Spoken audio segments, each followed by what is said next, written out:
That shit crack.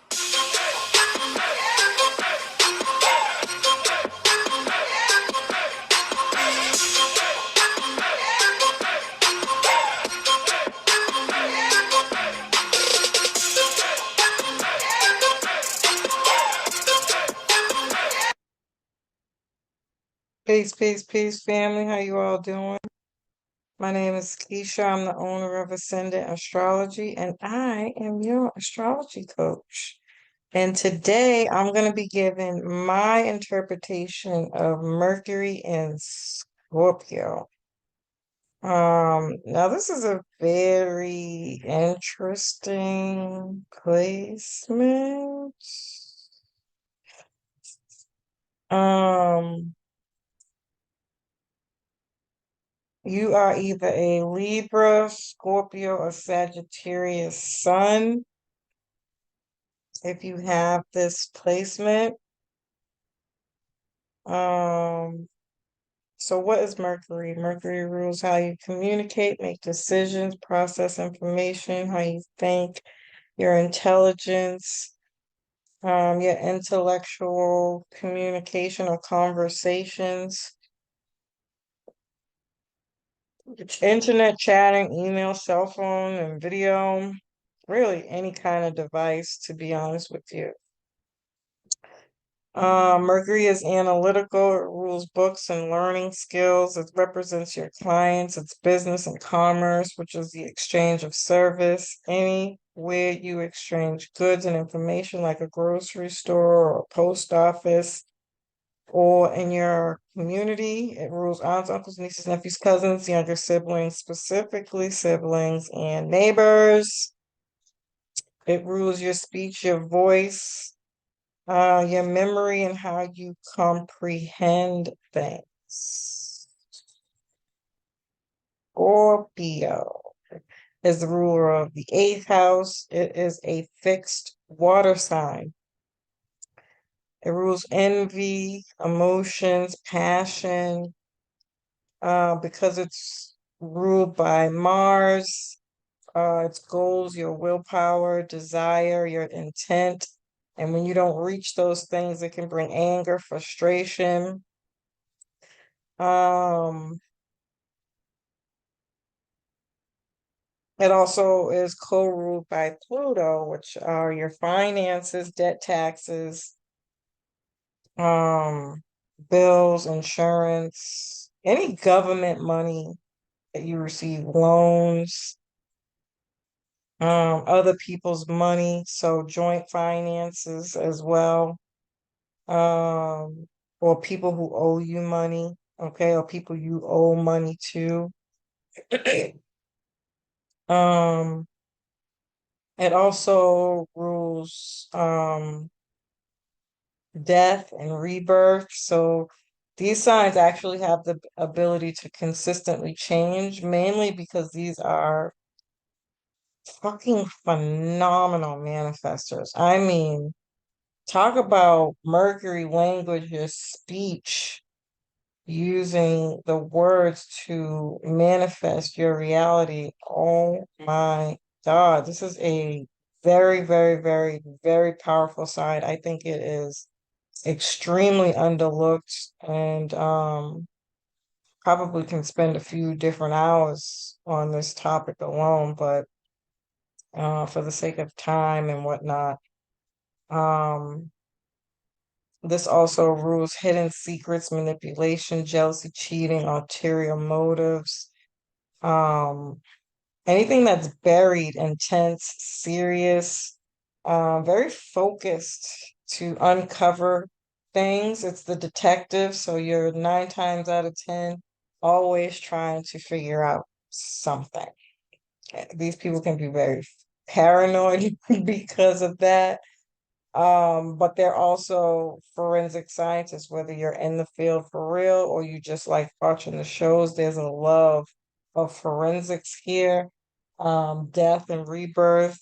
Again, anything buried. So, darker themes like burials and the area of the hospital that is ruled by death and guts and gruel and all that stuff. Although that could be Pisces too, believe it or not. Pisces and Scorpios are very much alike, um, in very scary ways when it comes to murderers, and us people being psychologically off. And this energy is very, I mean, it's a thin motherfucking line.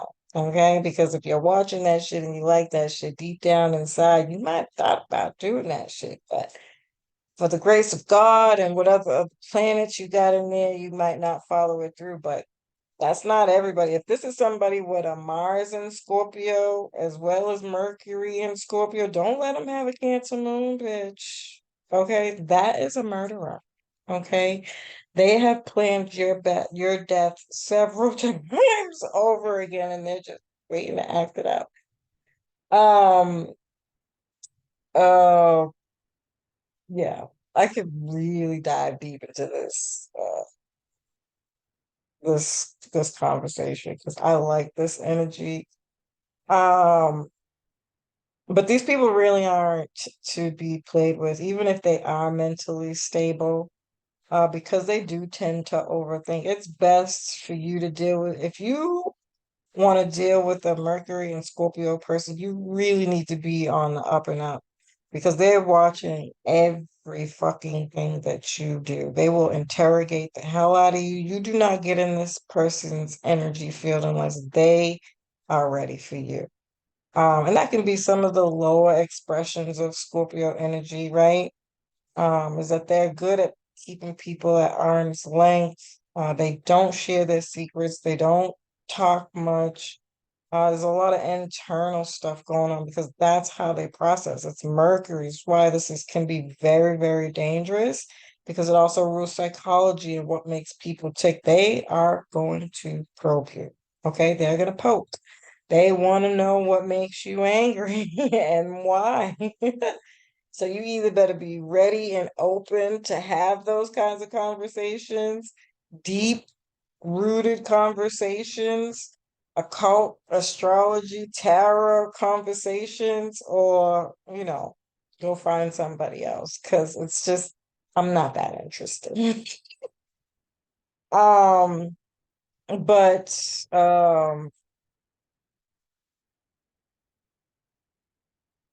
I'm just trying to see if I missed anything. They are very slow thinkers.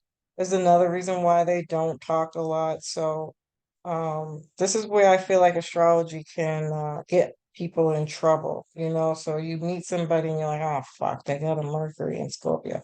I don't want to deal with this person. Uh, Try it out, okay, before you make a decision solely based off of astrology because these people are very vulnerable and deep down they have extremely big hearts. I love the way Scorpio energy holds space for your emotions. They have a very delicate way of being there for people in a way that I think this world is just dead from. It's almost as if we look at people like we're not allowed to have issues or something, um, which is really kind of sad, but. Anyway, that can lead to a whole other conversation too. So I digress. Um, these people do keep secrets. They don't share much. They got a mean poker face like Capricorn. These people will befriend you, use you for the information that you give them just to get back at you if you betray them. They are highly calculated. I think these people are more intelligent than even a Mercury and Virgo person, if you want my honest opinion. My fear is that they don't always have the best interest because you have to remember Mercury is the trickster in astrology, and it does have a very dark side. It is a thin line. And I think it's extremely dangerous putting these two together with the ability of saying, this is an overall typically good person. I'm sorry. I'm just being honest. But I wouldn't say base solely all your information off of just this one placement. You really do have to look at the whole spectrum and or take the time to actually sit with somebody to get to know them before you make decisions like that. These people feel things very deeply, so they want deep conversations.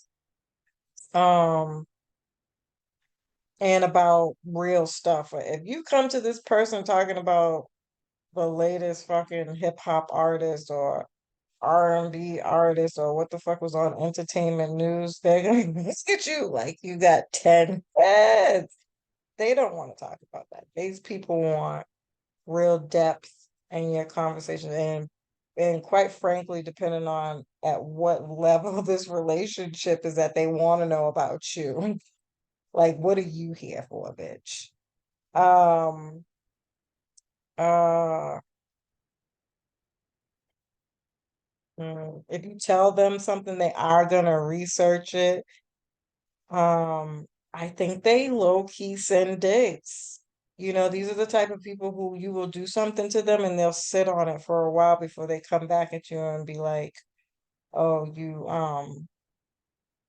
you said ba ba ba ba ba, and that made me feel ba ba ba ba ba." Like, why the fuck are you telling me that now?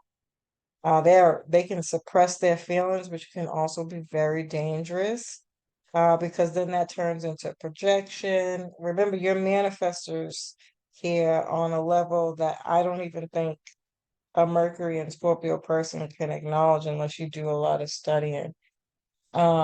And so what you believe or what you hold on to, or what you consistently think about becomes your reality, right? And so when you suppress things, as a scorpionic energy, you're literally manifesting. You're holding on to something that is eventually going to come up and out to a reality or so, or um, project somehow, some way into the 3D realm. And so that can look like projecting on other people when it's really you who needs to heal or get forgiveness or closure. This is all about closure and healing trauma. These are great healers because 9 times out of 10, they've had to heal through some pretty serious traumatic shit, which is another reason why they're so good at holding emotions, for people who have gone through stuff at any level. And they're also good in chaos too. These you can't shake them. Like, that's why they'll do the work of a graveyard person or a grave digger, because it's not it doesn't get to them, right? They can um hold emotions in a space of chaos, right?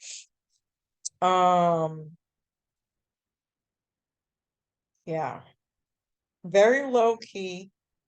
These aren't the people that are up and about and around and out for just any old type of reason. It's got to be a purpose. And 9 times out of 10, that's just work.